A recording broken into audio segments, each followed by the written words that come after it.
లైఫ్లో ఒక స్టేజ్కి వచ్చాక నేను నా సెల్ఫ్ అని నేనే క్వశ్చన్ చేసుకున్నా. నేను ఇంకా ఇలానే ఉంటానా? ప్రతిరోజు భయపడుతూ డౌట్తో జీవితం గడిపిస్తానా, లేదా నా లైఫ్ని నేనే మార్చుకుంటానా అని. ఆ క్వశ్చన్ నన్ను లోపల నుంచి చాలా షేక్ చేశాను. చాలా రోజులు నేను ఏడ్చాను, దేవుణ్ణి కూడా బ్లేమ్ చేశాను, నా సిచ్యువేషన్ని బ్లేమ్ చేశాను.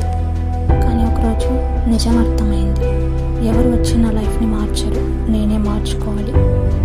ఆ రోజు నేను ఒక స్ట్రాంగ్ డెసిషన్ తీసుకున్నా. ఫోన్ని పక్కన పెట్టాను, డిస్ట్రాక్షన్స్ అన్నీ దూరం చేశాను.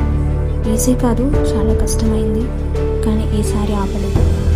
నా పెయిన్ని నా వీక్నెస్గా కాకుండా నా స్ట్రెంత్గా మార్చుకోవాలి అని డిసైడ్ అయ్యాను.